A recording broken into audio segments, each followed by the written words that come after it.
So, welcome everybody to Myths Originals podcast, episode 1. I'm Anirudh, your host, and we have Aditya, another host. Say hi, Aditya. Hi guys, I'm Aditya Kejriwal. I'm the host for the day. Yeah. So, we are currently in conversation with Mr. Anurag.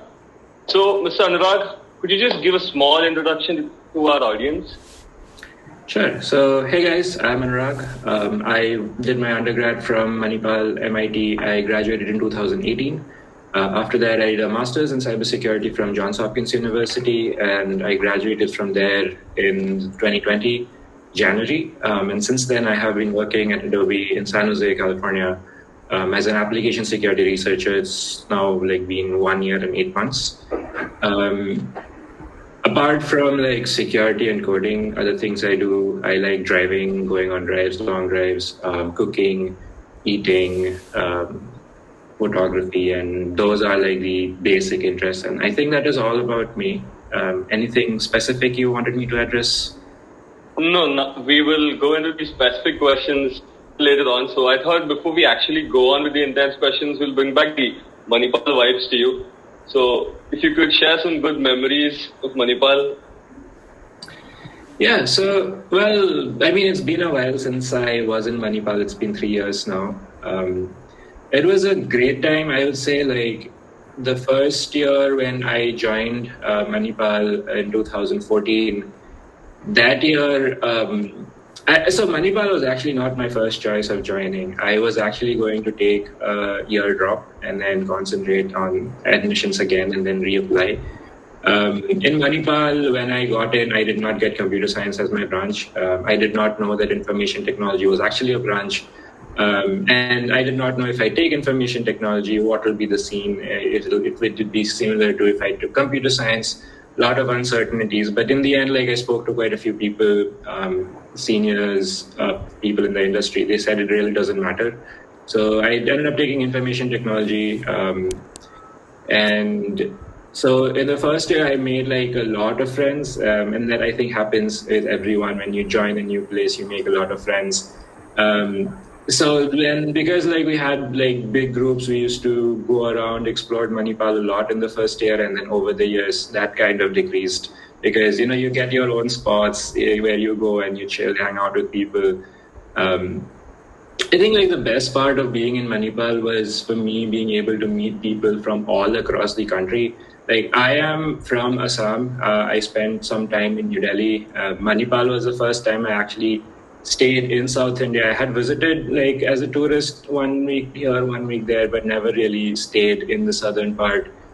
So I got to meet people from Delhi and Northeast. I've already met a lot of people, but from other parts the west of India, Rajasthan, Gujarat, southern parts. And I was very different mindsets of people from all over the country. People think differently. If you would have known, people in Delhi and the north, they're known to be a little rude and harsh, in general. But in the southern parts, I felt people are more welcoming, and then I never felt there was this, it felt very nice and refreshing in the south. The weather was very different. There were a lot of beaches and things which you don't get to experience when you're in the northern part of the country. And in the north, again, the one thing that I did miss in Manipal was the winters, because Manipal has no winters. It just rains and then it's very hot. Getting used to the weather, especially the humidity, was a little difficult. My first year when I was there, it rained a lot. I'm from Assam, and it rains quite a lot in Assam also, but not as much as how much it rained in the first day that we were in Manipal.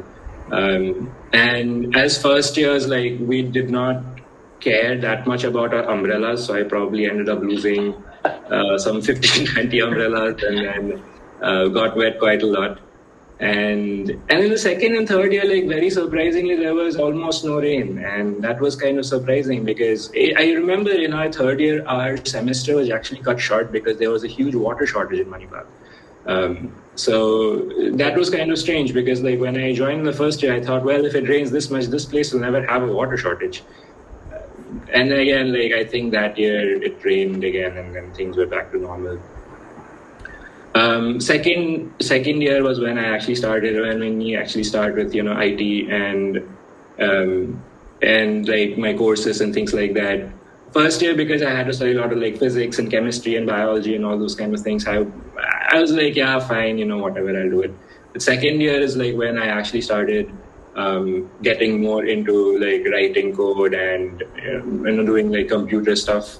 I started learning how to make Android applications in second year, thanks to seniors at LUG, that's Linux Users Group, where we were introduced to app dev, and then I joined the Tech.Tadba app development committee, headed that for Revels and Tech.Tadba in third year. So that was a great time, like, when you build an app and then you think everything's going fine, you release it, and then, well, everyone's app is crashing. And then you have to look at my hotfix. So spend some late nights figuring out where things are going wrong.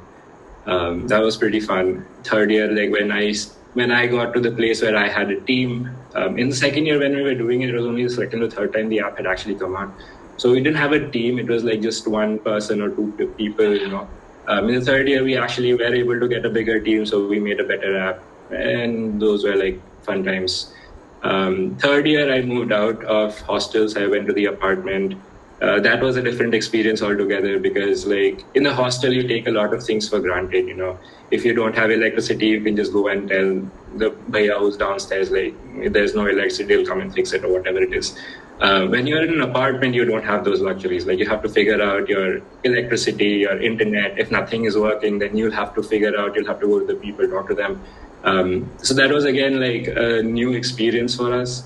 The other thing was, like, when you are staying in an apartment, you generally have like a maid and a cook, and then you have to make sure like they're working properly. If you don't like look at them, and tell them do this, do that properly, then they will just slack, and then they won't properly, or they won't make your food properly. And we were not that great at handling people in the first semester. Like, first semester we were outside, so had like every day we would like come back from college, and then we'd be like, the food is not prepared well, its room is not clean, and this and that. And then we would be like, this time we will tell the maid when she comes. And when the the cook comes, we would just go like, it's fine, like, because no one would like go up to talk to the maid. So fun times there. And I think like, yeah, I had a lot of fun in Manipal. Studied, well, not that much, but didn't turn out to be bad. I think I did pretty good for myself. But I really do miss Manipal. I miss my friends. Thankfully, like for me, most of my closest friends are now in the US, so I do get to visit them. But we are all like in different parts of US. So there are some of my friends are in like the East, in New York and Boston. Quite a few are here also in the Bay Area, so that's good. But then quite a few others are also like in Seattle and other places. So it's not like Manipal, where I can just meet anyone at any time because it's a small place. Here we are talking about the entire country. So miss my friends quite a lot. Miss the places. If you are in Manipal, I don't know what is the situation now, but when we were in Manipal, DT used to be the best place to go every Saturday.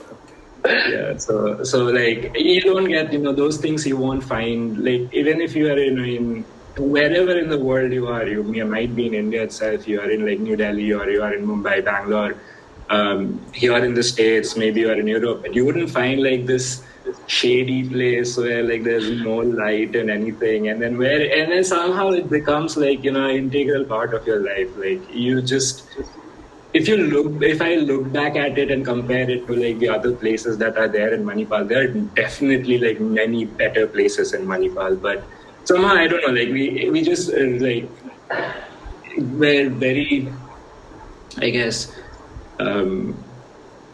like close. It was like very close to our heart, and let's just go there, chill, meet people. And then the other thing about DT is like, even if I like go alone, without any people, I know for sure I'll meet a lot of people there, and we can chill and hang out with a lot of people. So I guess those are like the memories from Manipal for me. That's great. That's really a lot of details that you share with us. First off, our president is going to be really happy. She's part of IT, and the ITCS debate is going to take a punch over the CS people right now. And she's also a DT fan, so. But DT now, I went when I had come for my what do you say that? Like in the end, when you go and give your Viva and stuff like that. By that time, they had renovated the place, and it was like it's just not like how it was, for me. Even like the campus itself, like you don't have the Kamat Circle anymore. You have like the syndicate, like you have the I don't know what you call that, like the Student Plaza. We call it the Student Plaza. Yeah, the Student Plaza. So, like when I went for my Viva at the end, it was like kind of confusing to me to see how things are and how things have turned out. Yeah, but yeah, like good to see change. Hopefully, like for you guys have like a mall, you have more movie theaters and stuff like that. I think now. Earlier, like for us, it used to be one movie theater, which was I don't know if it was PVR or Inox or which one of them. It was like down a slope, and then there was a landslide at one time. So that hall was closed for like one semester. So if you wanted to see a movie, you had to go to Bangalore. Yeah, a lot of things happened in those 4 years now that I think of it. I'm just curious, what used to be your usual weekend plans when you were in Manipal? So weekend, like Fridays, I think we would just not Fridays. In India, you don't have Saturdays off. I'm just get used to saying Fridays because we have Saturday and Sunday off here. And even in India, if you're working. So Saturday nights, we would mostly go to DT or some other place, like wherever it is. Sometimes we would go towards the Emerald side. So we would go to like Cox and Mox and whatever the other places are. I don't remember the names. That was what we did on Saturdays. Sundays we used to generally go out for like brunch. So we used to go to Egg Factory, which I don't think is called Egg Factory anymore. That used to be like our main go-to place, but we would like go here or there, like wherever it is. Sometimes we would go to the Basel Cafe, I think was the name of the place. Sometimes we would go to the food court at KMC where you have like and then we used to that was like we would go out and then sometimes after lunch we would go have like a couple beers somewhere, come back in the evening, and then chill because again from Monday you again have class, right? So you can't do that much also. Now when I actually have 2 days off a week, Saturday and Sunday, it's much better to have 2 days off. Then you can do whatever you want, meet your friends and everything on one day, and then you can just relax and get ready for the next week on one day. So Aditya, would you? Yeah. So I was very curious, Anurag. What brought out your interest in cybersecurity? What was that one thing which sparked in you? So for me, I wanted to do something in computer science which was not very mainstream. If you see like writing software and coding and all that, I really like writing code. Okay? It's not that I don't like writing code. But I wanted to do something which others were not doing at that time. And the first thing that I picked up was actually writing Android applications, which is in the end software engineering, but it was like different. And there were like very few people who were doing it when we started in my second year. Eventually, like by the time third year came in, and then third year we actually had a course on Android programming. So then I just used to keep reading a lot on like what other things are coming up. There was machine learning and AI at that time, which was something like people were really looking into. But somehow like I always found hacking very interesting, to hack into applications, break things. That was, I think, the fascination from where it started. Like, obviously, like every person who starts off with security, you would Google how to hack whatever. And that's where it started from. Like, I was like, oh, how do I hack this application, whatever it is? And I started learning a little bit here, there, figured out that security is not about hacking. There's a lot of other things also in security. I think like the first actual security thing that I got interested into was cryptography. Studied quite a lot of cryptography on my own. Figured out I am not that good at math to learn advanced cryptography. So then I started studying a little bit of math.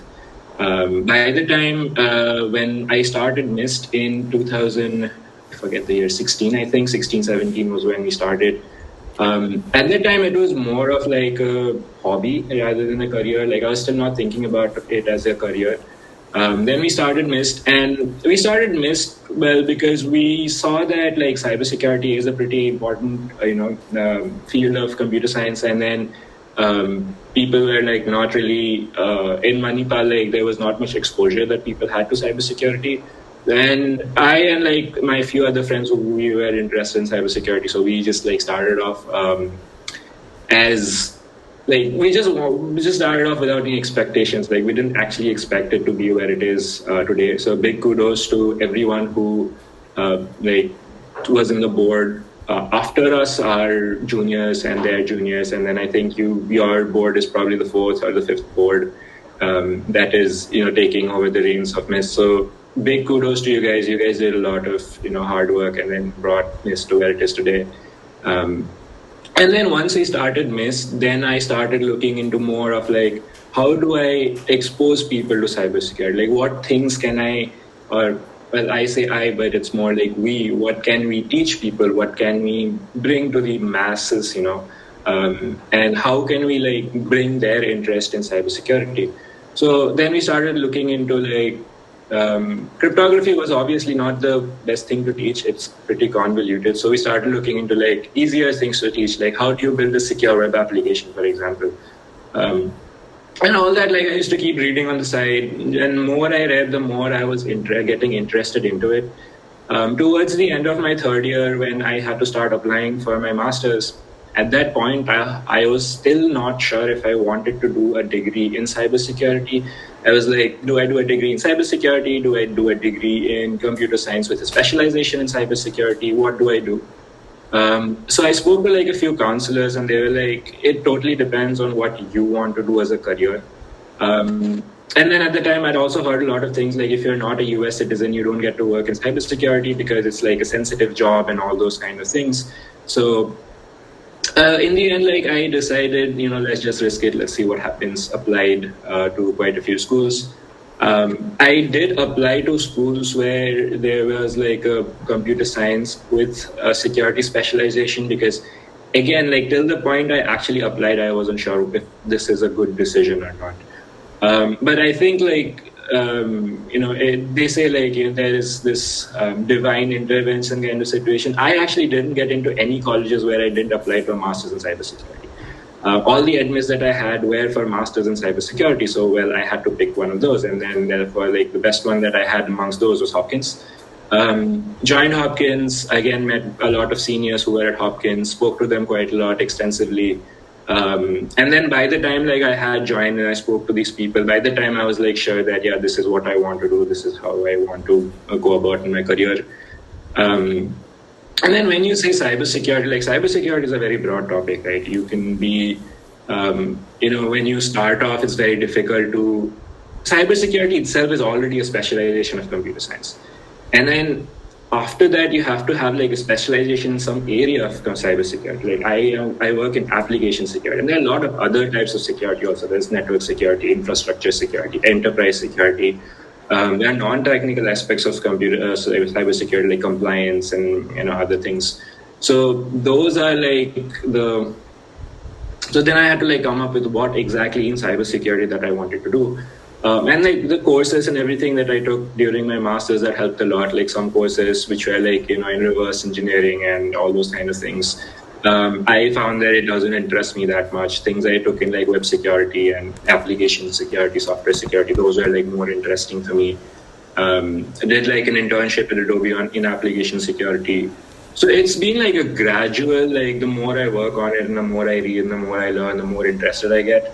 I wouldn't say like I am, fully skilled today. I still have a lot to learn, but it looks promising, great. At least in the US and in India also right now, there's a lot of scope. So that is like the other thing, again, which kind of swayed me towards cybersecurity because like, if you see like data science and AI and ML, like those are like the main things that people concentrate on. But there is also a lot of competition there because everyone wants to do it. In cybersecurity, there is competition, but not that much. And then there is like a very big gap. Skills gap is what is the technical term. So that means like the number of skilled people required to the number of skilled people that are actually there's a gap. Like we need more people. And it's always good to be in that sort of an industry, right? Because you have a lot of potential for growth.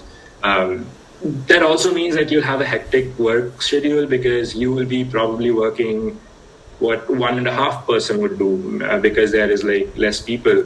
But it also gives you more growth and more opportunities to learn more in the field which is already upcoming. If you go into a field which there has already been a lot done, there's not much for you to research and learn and do more, I would say.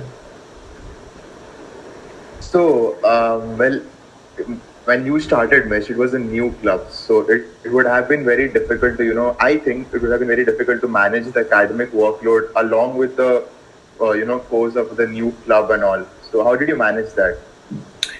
So actually, it was not that difficult. And I think the main reason why it was not difficult is because we never, took it very seriously.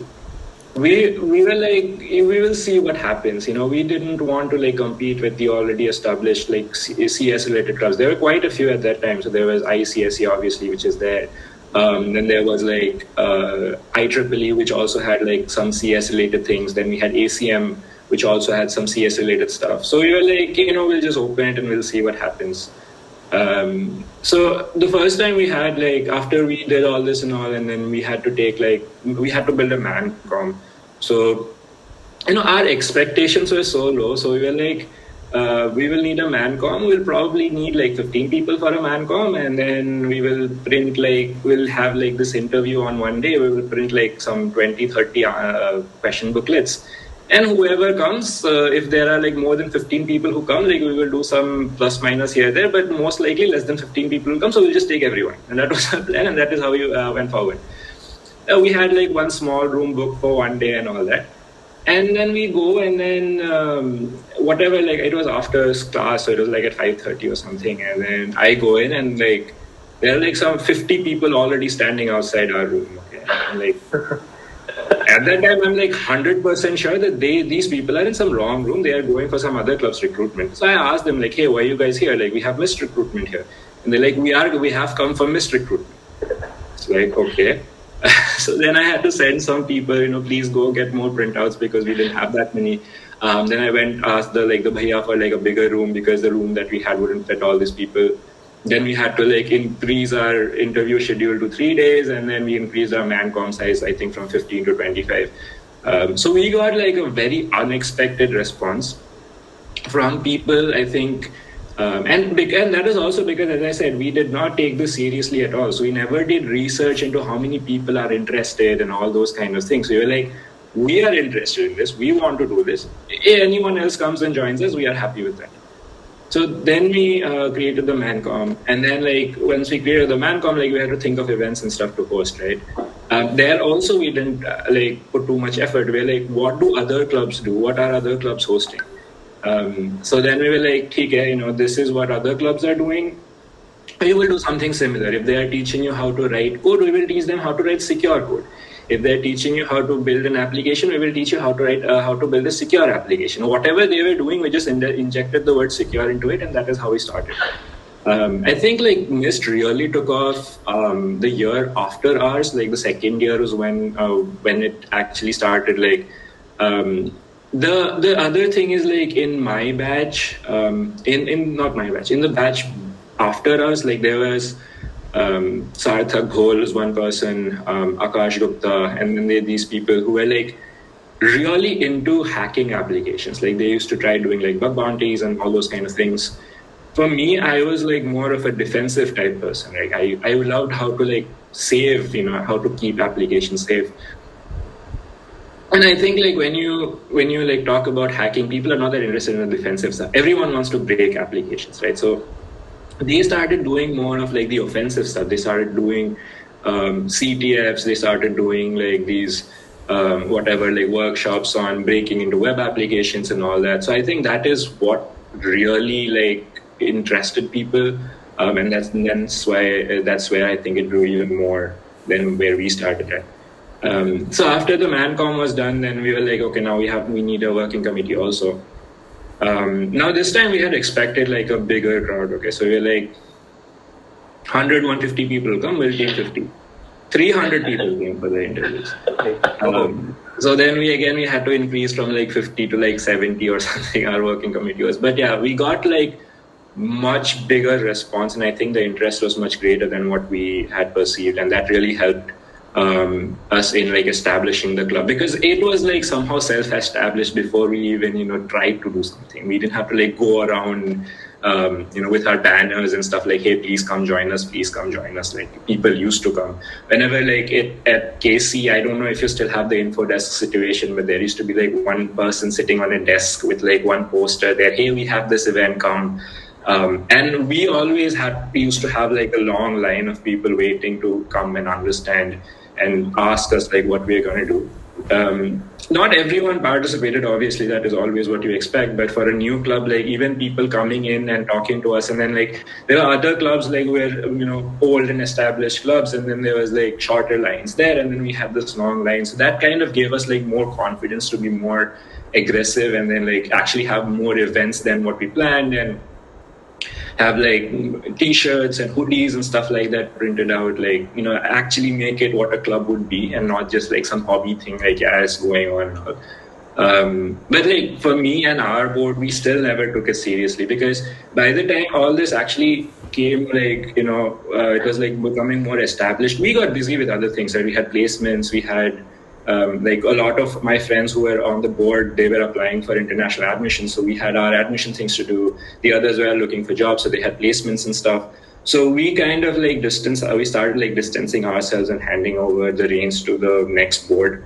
And and I think that is how we work with Mist and how the thing started up. That is really interesting. And actually, for you to know, Mist is the top 20 clubs of Manipal at this point, and we've I heard that's great. That's you guys. So and I'm just really curious. You said you started off with a lot of events to bring in people, and could you describe some of the events you started off with to bring in the interest?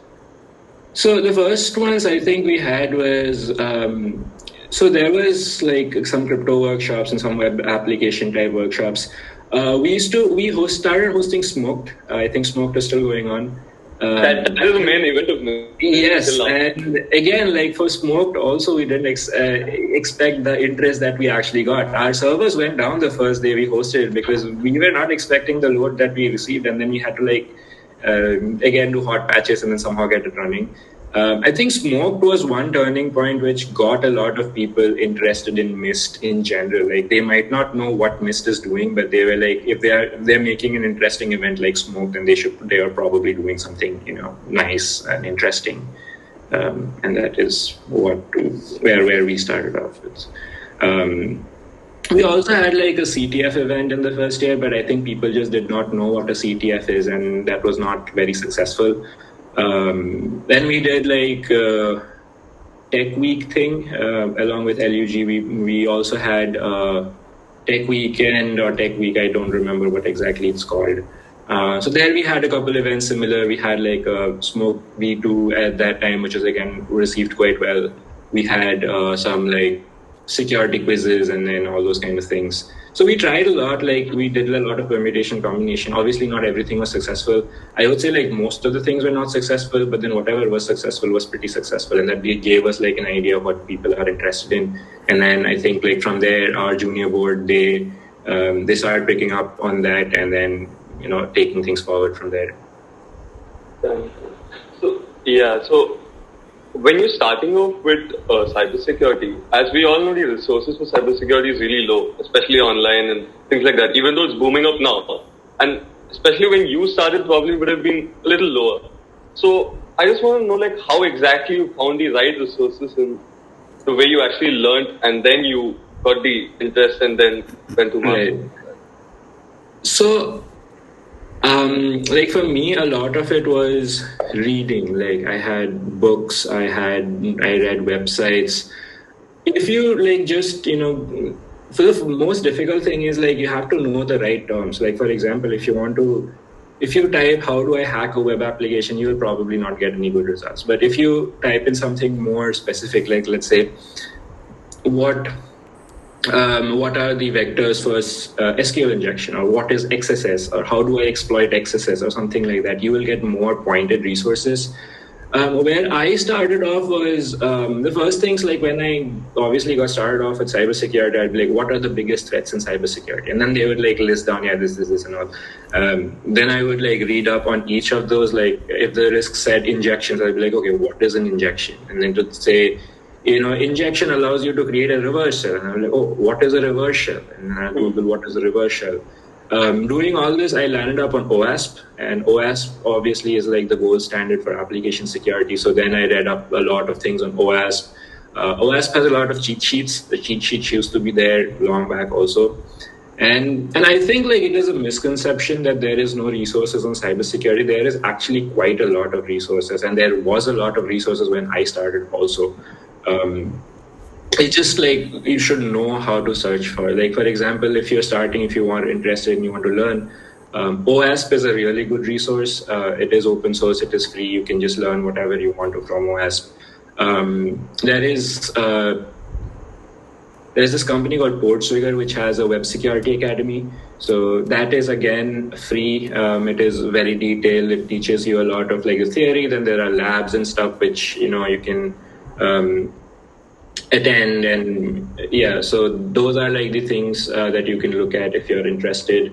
A lot of things I actually learned after I came to the US and I started doing my master's, and I started talking to like my friends and my seniors who are also interested, and then everyone had their own different areas of expertise, and then they would have like their own resources. From there I started doing CTFs, started playing Hack the Box or Vault Hub. There are a few others here or there, like whatever CTF comes up. There is the NEC Code Breakers Challenge. There's, I am still not skilled enough to work on like the Google CTF and the Facebook CTF and all those, so those I still don't look at. But there are like a lot of these smaller CTFs, which probably don't give you any prize, but it still gives you experience. Started doing those.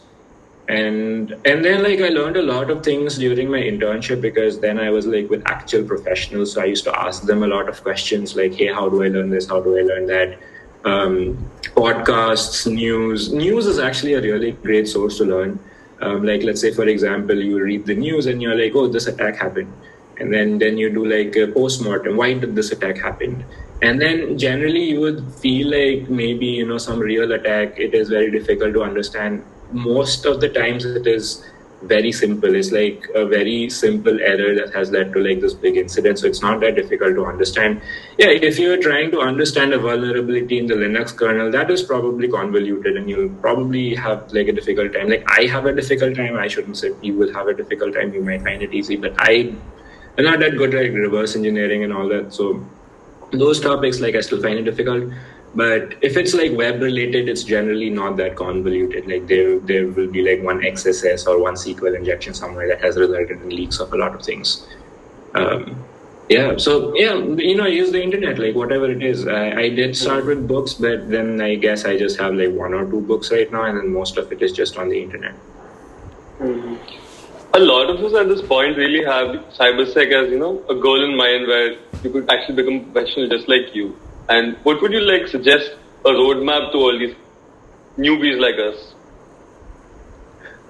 So I think like the first thing that you should ideally do is get your basics and concepts cleared. Like, you should know, like if you're thinking of cybersecurity as a career, right, I would say like don't concentrate on learning how to use tools. If you like, let's say for example, you want to figure out what ports are vulnerable in a particular system, the easiest way is you just do an Nmap scan, and then Nmap will tell you, yeah, port 22 is open, SSH is open, port 80 TCP is open, some RDP port is open, this, that, whatever it is. But if you don't know what is SSH and what is RDP and what is SMB, then you will not gain any information from that Nmap scan. You'll just run it because someone has told you. If you want to pen test an application, the first thing you do is you run an Nmap. So I would say like start from before that. Like what is SSH? What are the issues that can result from SSH? What is RDP? What is the security posture of RDP? Why do people say don't use SMB? What are like the things? Then when after that you go do an Nmap scan and you see, oh, there's RDP there. Then you already know that RDP is vulnerable to something, right? So like start from the very basics. Like start from learning what exactly is the root cause of some problem. And as I said, like when you read news, like you would always like you know what things you should look for. And the thing is, like, when you're starting off with cybersecurity, whatever I say, like whatever I suggest is very application security specific, because that is what I work on. But that doesn't have to be the case. You might be very good. And then the other thing, like a lot of people which I've seen they do is they start off from something that they're already skilled at. Like, let's say, for example, you're already skilled at AWS. You know how to, use EC2 instances and et cetera, whatever it is. AWS also has security requirements, right? So then for you to pivot from knowing how to develop using AWS to securing AWS is not that difficult. Versus like if you start off with, I want to secure an AWS whatever instance, you can't unless you know how AWS works. A lot of people who develop web applications, then they pivot from how to develop web applications to how to develop web applications securely. And, so I would say like, explore your opportunities, like what you already know. If there is anything, like I'm pretty sure like you would be knowing how to write software. Like by this time, everyone generally knows how to write basic software. Tomorrow, if you have like an idea, like, hey, I want to build this application, I want it to do these two things. Also add like, how do I make it do those two things securely? A lot of things are kind of abstracted. If you're like, again, like since I have some background on making Android applications, I will give you an example of that. If you're building an Android application, you most likely will not have to build an authentication layer for it, because you can use something like Firebase or OAuth or Auth0, whatever, some library. It will take care of all the things that it does behind the scenes for you. And then you'll be like, oh yeah, I can just integrate with the Facebook login and Google login and, and it'll all be secure. But that doesn't teach you why it is secure, right? So like I wouldn't suggest you build your own authentication system, but like if you're building an application and you've integrated an authentication system into it, which you believe is secure, find out why it's secure, what it uses, what it does in the background. You don't have to like know all the details, but like you should know the basics of why it's working and how it's working and all those kind of things. So it's not like like you have to go in one way kind of a thing. Do whatever you're already good at and then just add, on top of that. And that will be, I think, the advice that I'll have for people who want to start up. And you just talk about, application security that you're specialized in at this point. I know a lot of domains are there in cybersecurity. And what exactly was your thought process when you decided, application security is my set? Yeah. So as I said, right, I experiment with a lot of things. So cloud security was always a no-go for me because I am not that interested in cloud in general. Okay. So if you ask me I know the basics. Like if you give me an application, I will be able to deploy it to AWS, for example. But somehow it never piqued my interest that much. I was more interested in the development aspect of things, like how do I make an application as well, where I was at before I went into the cybersecurity thing. So with that, I took a lot of courses. I took all kinds of courses, actually. I took courses which are, VAPT, that's vulnerability analysis and pen testing type courses. I took courses in web security. I took courses in reverse engineering and binary exploitation and all those kind of things. And from that, I always kind of found the web and application type stuff more interesting than cloud and, reverse engineering and all those kind of things. And naturally, I just, diverted towards that. And then I also did an internship. So in application security. And then when you're applying for an internship in the US, it's very different from how it happens in India. Okay, so in India, a college will come and then someone will come to your college, they'll take interviews. Everyone is eligible to write the test, and then they just select the best ones from there, go to the interview, and then they give you an internship or a job for that fact. In the US, it's not like that. You have to apply yourself. You have to find out from the careers portal or LinkedIn or some job site, whatever it is. And once you do that, once you start applying, you would see that you can't be a chooser at that time. You can't say, I want to work only in these type of companies or these type of roles. You start applying for anything that remotely matches your skill set or what you're interested in. So for me, it was cybersecurity, right? So anything like security, I applied to network security, cybersecurity, application security, cloud security, anything, whatever I found, I applied. Because at that time, I was more I need an internship and then I'll figure out the rest of it. and like luckily I got an internship in an application security team, and that worked out well because I think it would have worked out that way anyway, because my resume was very, like, even though I applied to a lot of places, like my resume was very tailored for an application security type role, because those are the courses that I studied and those are the skills that I had. And so therefore I did an internship in an application security team, actually understood what application security means in the team, in the professional world. And that and then at the end of the internship, when I was doing a reflection to the back, I was like, yeah, this is something probably that I want to start, do in my career. 5 years later, if you talk to me, I might not be working in application security. I might be working in something totally different. I can't say that now, but at least for the near future, I thought this is something that I am really interested in. This is what I want to do.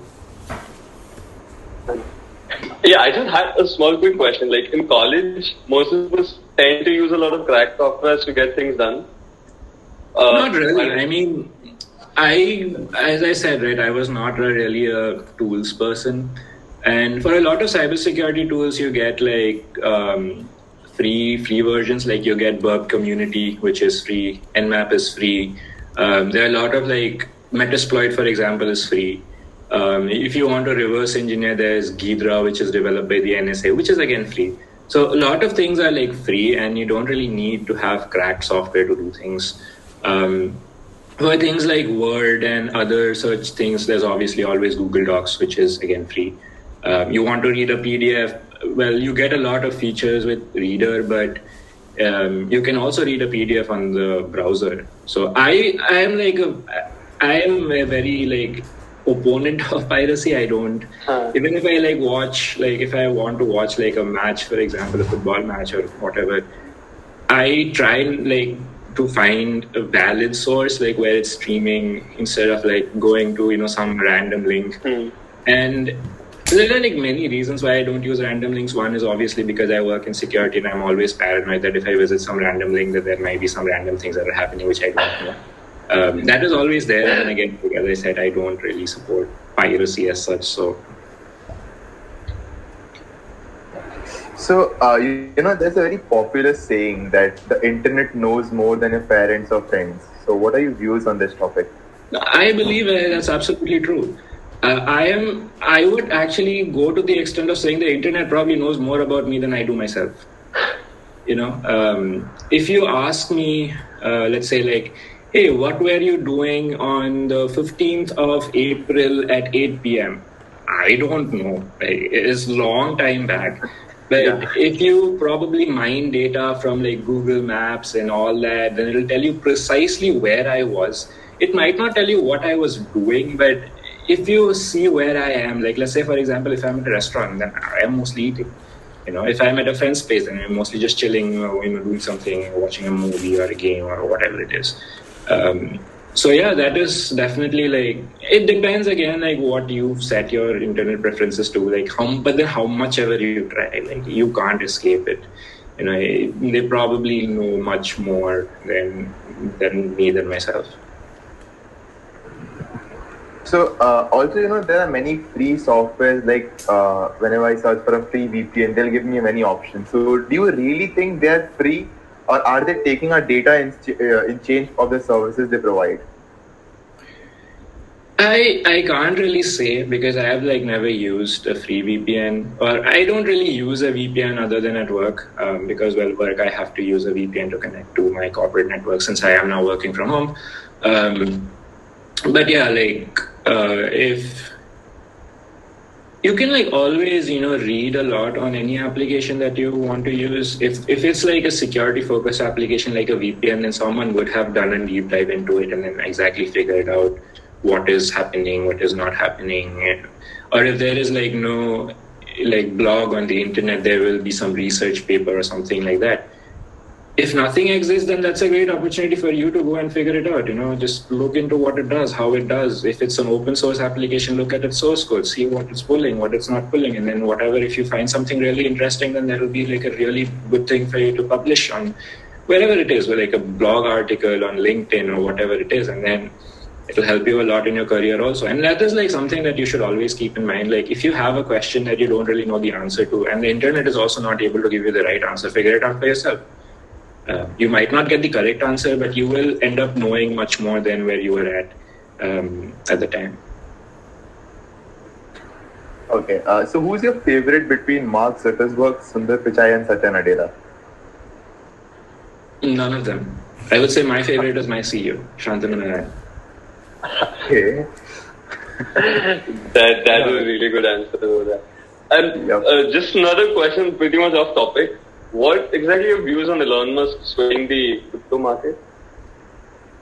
See, again, crypto is, I don't believe cryptocurrency is, in a security world, it has like no relation. And that is my view. Obviously, it might not be correct.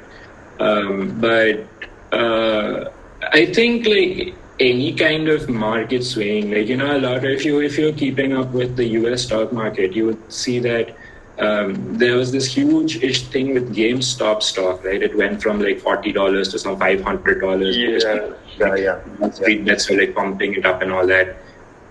I don't understand investing that well. For me, investing is like, oh, this stock is going up, I should definitely buy it. And then the moment I buy it, it will fall and I'll lose all my money. That is what happens whenever I try to get on these trends. So I just like stay away from it. I'm like, I will invest in things that I trust. I know that these will not go away. And then be like, so I stay away from cryptocurrency investing because I don't understand it that well. I feel like I am not well informed enough. I have to read a lot more to understand how exactly.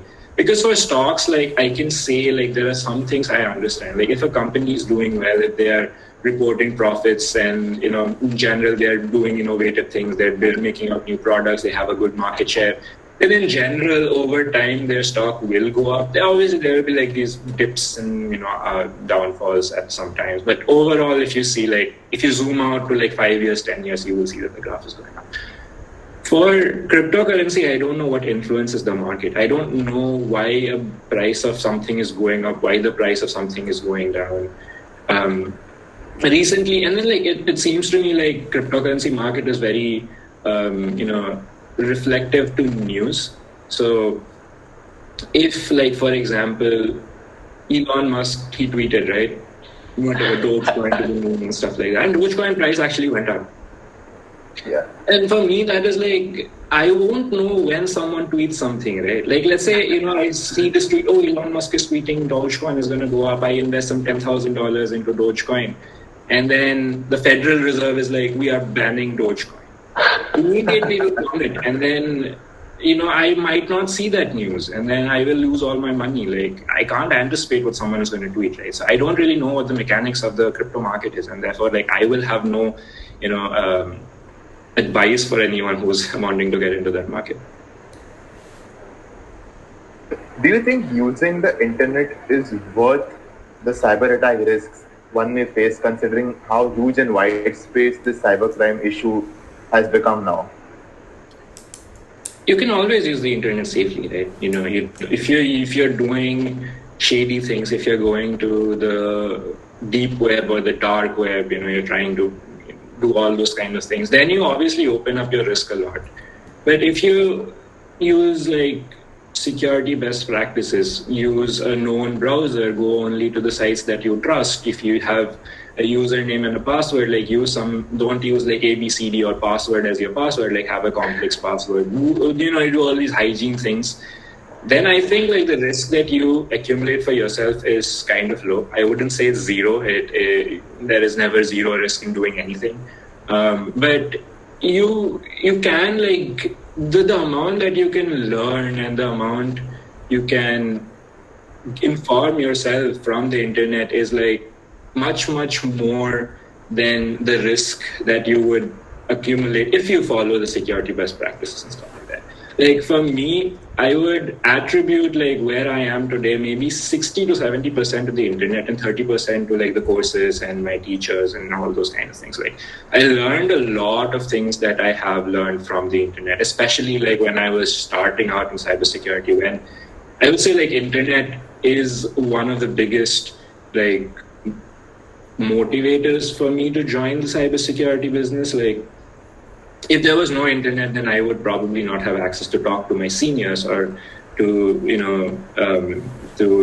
whoever like is in the industry. I would not have the opportunity to even apply for a master's. Like, I don't know how it would have worked without the internet. Like, do I call them? Do they send me a form? I fill it up, mail it back. It'll take like some 30 days for the form to reach. I wouldn't know. Like, I probably won't have been able to come here as well. Like, obviously, if there's no internet, I don't know how to book a flight ticket. Again, I have to call the person. They'll be like, oh, yeah, this, whatever. Like, there'll be so many challenges. Like, I would have to go to the office every time I need something. If there was no internet, I probably won't be working today because I don't go into office. I have been working from home since the pandemic started. I was like in March, so it's been like more than a year and a half. If there's no internet, then how do I work, right? I can't do my work also. Okay, so now we're like a small round of rapid fire, and like I would like give you like two options, and you just have to choose the first thing that comes to your mind. So I'll just start off. Is it Linux or Windows? Linux. Parrot or Kali? Sorry? Parrot or Kali OS? I've never used Kali, Parrot, so Kali. Okay. Manipal or John Hopkins? Manipal. Is it DT or Edge? Pretty sure it's DT. You made that clear. Sorry? And no, it was DT or Edge, and DT obviously. Yeah, and is it malware or endpoint? That's a good question. I'd say Malpay, even though I really like endpoint also. But I have been more to Malpay than endpoint, so that's why I'm saying Malpay. I guess that will be the end of the podcast. That's really great conversation, Anurag. You? Sure.